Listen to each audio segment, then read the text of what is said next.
It's 2000 XR number 2. Hello everybody. Here we are, January 2022, and it's time to start the plan. Here we go. The transformation.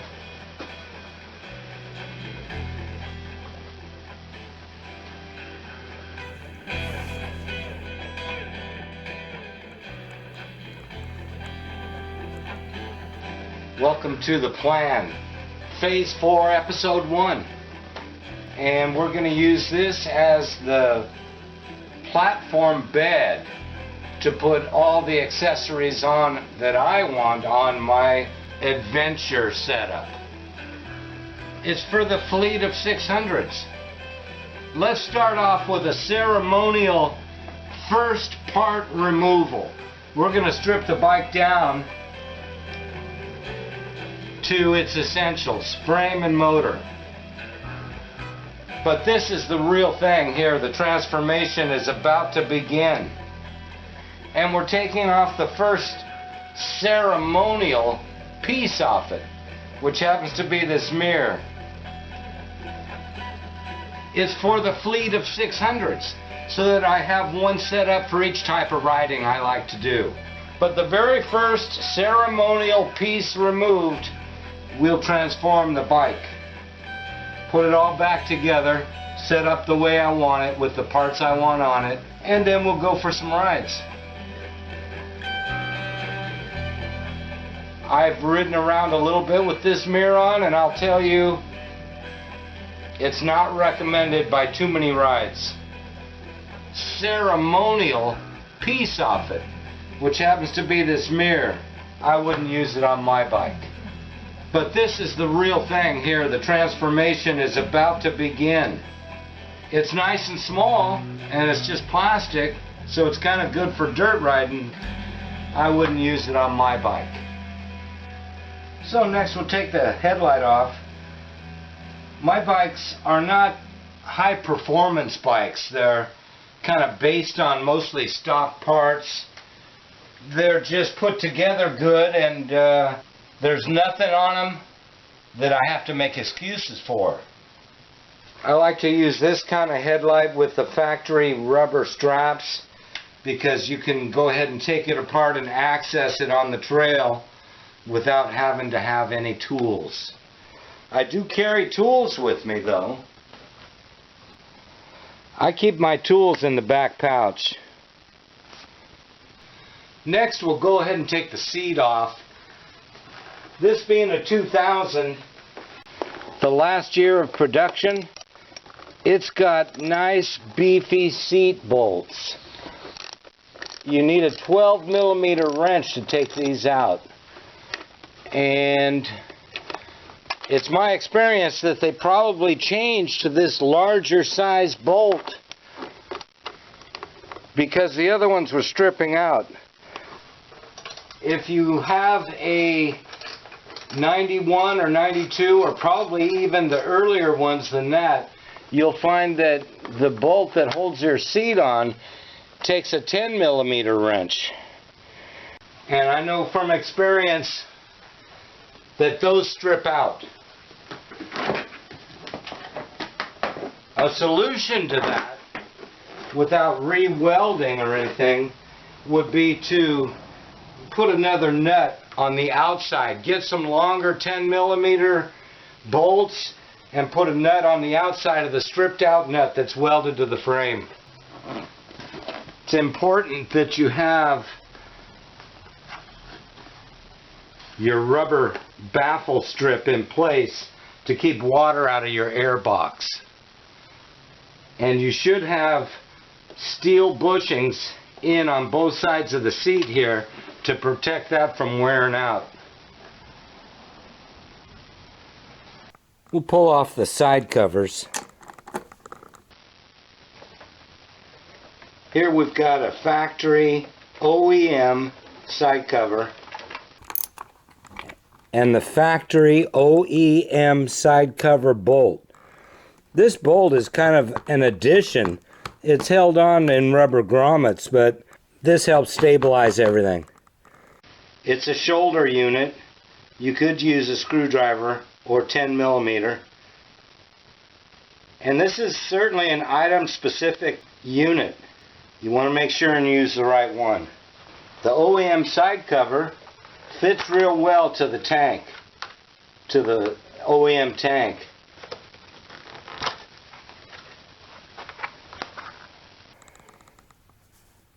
The OEM side cover has a little heat shield protection here in case it's going to touch your muffler.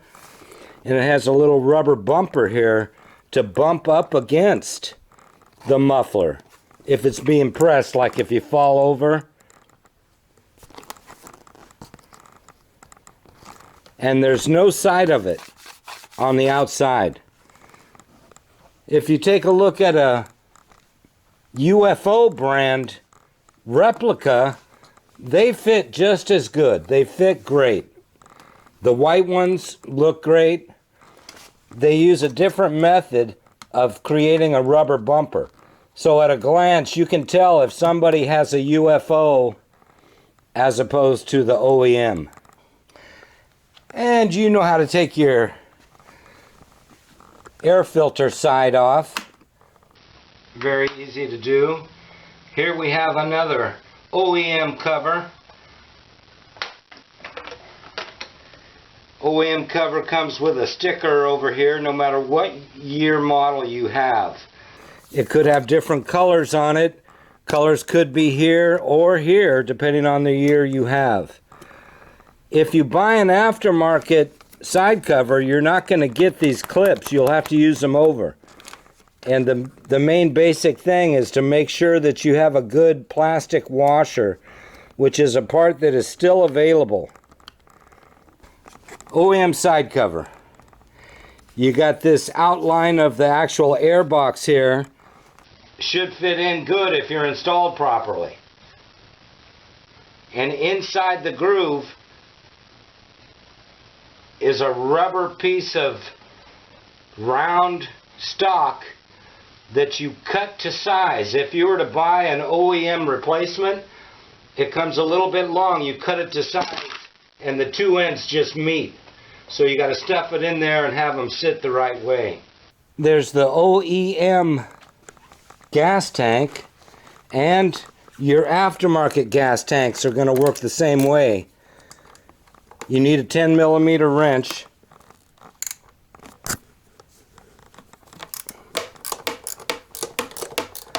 You're not going to find this bolt on a 650L.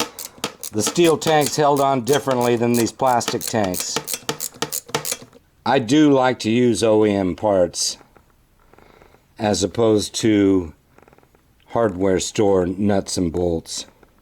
On the left side of the bike, you've got the same setup, but there's an additional clip here to hold your clutch cable from getting caught on anything, especially the extreme stoppers, or being burnt on the head.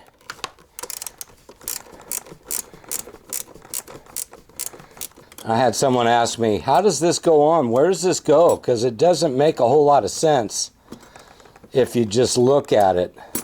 But if you take a look at the unit, obviously the bottom side is there for your cable, and you can slip this off of there. Bottom side's there for your cable. Bolt goes through, and if you look at where this L sits, there's even a mark on my tank here where it touches. So it goes above the bracket. Back of the tank's held down by a rubber strap that's easy to remove. However, these go bad, and I have temporarily fixed this one with some baling wire to hold it together. These only last about 3 to 5 years before the bottom rips out.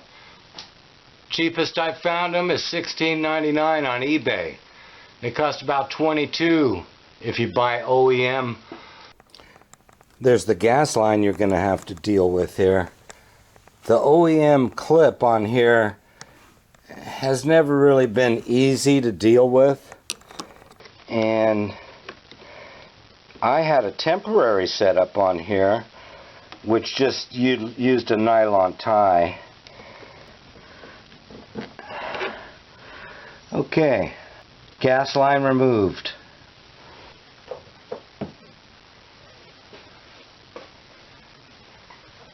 Under your tank you should have this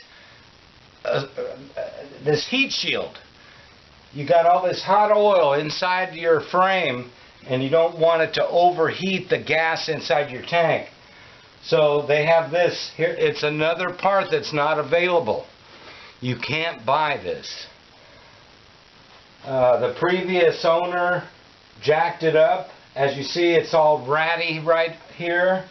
That should be a tight fit around this grommet. Should look like that. Not like that. And you know how this happened? Is because they weren't careful when they were putting on the IMS gas tank they had on here.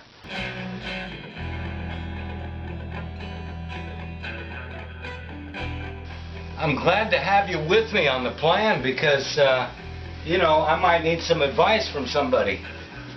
But right now it's just removing plastics.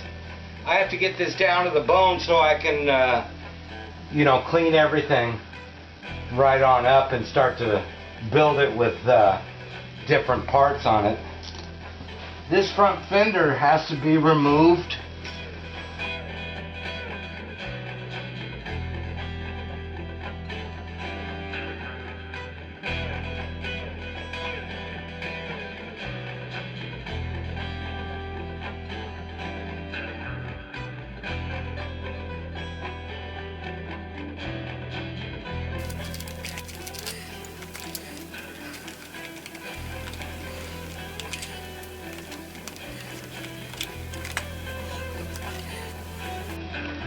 Four bolts, you got your fender out. That's how thick an OEM fender is right there. Aftermarket fenders are not as thick. This is a UFO fender. It's supposed to be a copy of the CRF 450 or 230 or whatever they've got. A lot of people like to put those on. Here's a real Honda fender though, for a CRF. And I see it doesn't quite match up. Line up the bolts and you can see the difference in these. We have to remove the tail bag. Here we've got an OEM tail bag. Because you can fit your screwdriver pieces here, your spark plug removal tool, and your axle tool all fit here, leaving you the rest of this room for storage of whatever you're going to put in there. It's an OEM tool pouch for the rear of the bike, and we're not going to use it.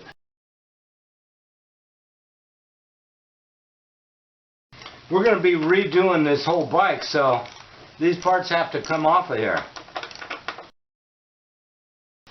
When I bought my new Honda in '92, it was less than a month and I had ripped a hole through the side. It was because one of my wrenches was too close to the edge. And they didn't want to replace it under warranty.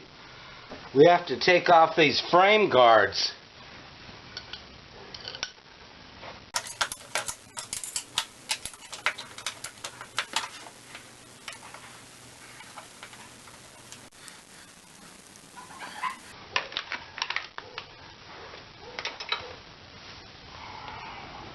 I think there's some kind of frame guard on the other side too.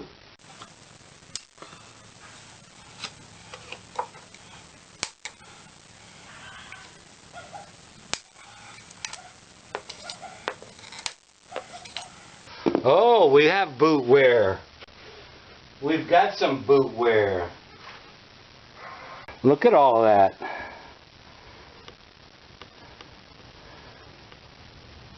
That's how much the bike's been ridden. compare it with that one. Boot wear. That's some real boot wear. You've got boot wear all up and down. That's boot wear. This bike doesn't have much boot wear. It's another day in the Too Many Rides garage, and I was going to leave the rear fender on here, on 2000 number 2, on 2K, but I'm going to take it off for easier service of everything else, and to clean it real good. We're going to have to take the rear fender off, and that means I got to get these wires out of here.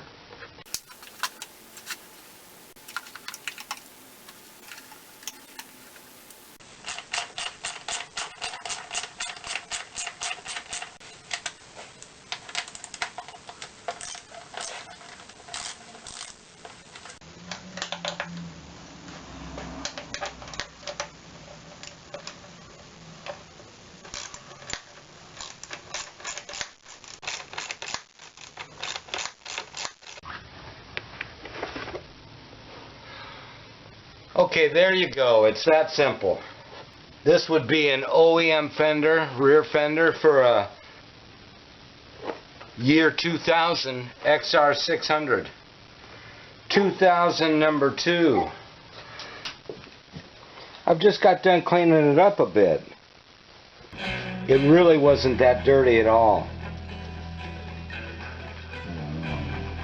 I'm pretty happy with everything I see. Now that we've got her stripped down a little bit, you can see better.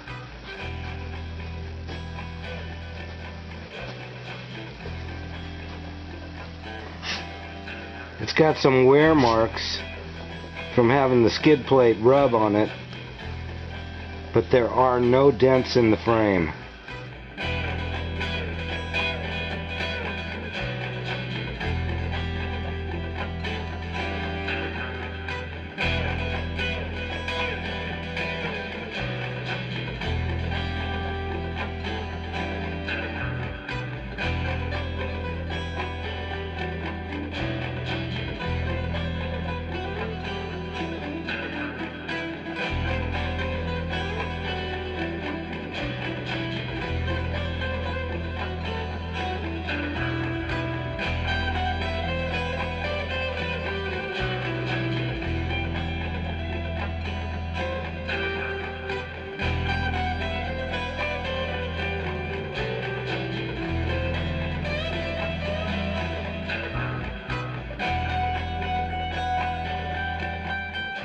Transformation.